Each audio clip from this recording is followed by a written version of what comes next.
What is going on, ladies and gentlemen? This is Stardust here. Welcome to a really cool video here on the YouTube channel. I normally have my face cam on. I don't on this occasion, just so you guys can see the message that is on screen right now. Literally, as you can see, about an hour ago for me, because it's now about 4:30 in the morning, Brian, who is the system designer in Marvel's Avengers, popped onto the main Discord and dropped some really interesting things that I want to tell you guys about. So the first thing here is that the raid is longer than family reunion, and that the fastest group was able to beat in about 90 minutes, so that's obviously about an hour and a half. Now obviously that's just them. People might be able to beat it even sooner, but it is pretty cool that you're able to you're able to say that that's definitely going to be longer than OLT at the very least. Next one is fragments and upgrade modules will be used for upgrading your gear to the higher power level and stuff like that. Again, we sort of knew that already, but I just wanted to put that in right there.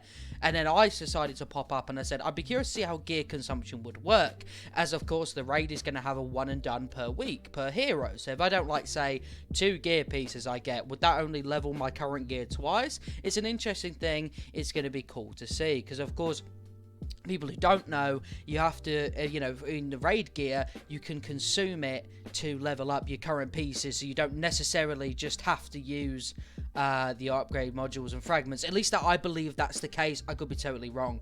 Brian replies, that's not 100% accurate. There are rewards for completing it multiple times per hero per week, but not exotics. Will play into the new upgrade system as well. So there you go. Subsequent rewards. That's brilliant. I love that already. I can confirm right now that there won't be exotics, just because I asked that question a bit later on, and Brian doesn't believe that will be the case, but I will show you guys very shortly. But that would be really interesting. That obviously works into upgrading your gear even more, so if you want to complete it 25 more times, you'll be able to level up your power level as well. At least that's my assumption anyway. So same goes for family reunion too, so that will be the same thing right there, so you can complete family reunion multiple times and level up your gear.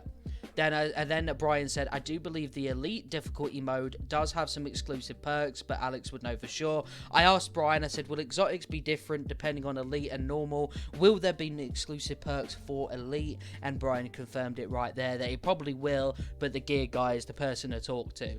Then Brian mentioned that it's been nice seeing the Cosmetic Vendor with a full inventory again.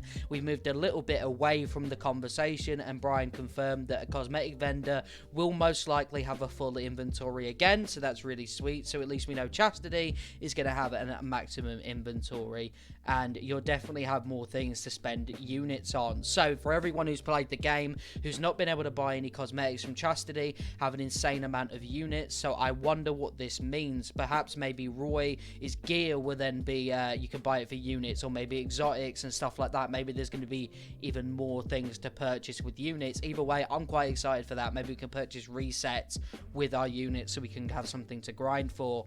And then I asked Brian, I said, hey, just curious about this one. This is the big one, by the way. Will normal and elite share the same exotic once per hero? So if I beat it in normal, can I not be on elite for an exotic as well? Brian said 2 different quests can get exotics from each per week per hero, which is absolutely incredible. So if you want to go into normal and you want to grab those exotics and you're like, okay, I'm cool, let's go to the elite version, you can grab exotics from that as well. And of course, Brian said that there's probably exclusive perks in that, so you absolutely want to do that. That's a massive win in my books. That's huge. And then Brian mentions, I really wish we got per hero quest working for the Mega Hive this release, but I had last minute issues with that, so we had to push it out. And I said to Brian that is absolutely more than fair. Like, at the end of the day, what is it, 9 heroes for PlayStation, every week with the Mega Hive is a bit brutal. Brian said, yeah, we're hoping to work on Mega Hive's priority missions, some others to be per hero quest in the future. But then when I said that, he said, well, there will be a new reason to do Mega Hives more, actually multiple reasons, and that got me quite excited. So brilliant news right there. Subsequent rewards that help with you leveling up your stuff, exclusive perks on the raid gear and so on. This has been an absolutely amazing thing. I highly recommend people to get on the main Discord, get into these conversations, be respectful, be polite. It's an amazing thing. Let me know what you guys think in the comments down below, and I will see you in a bit. Peace.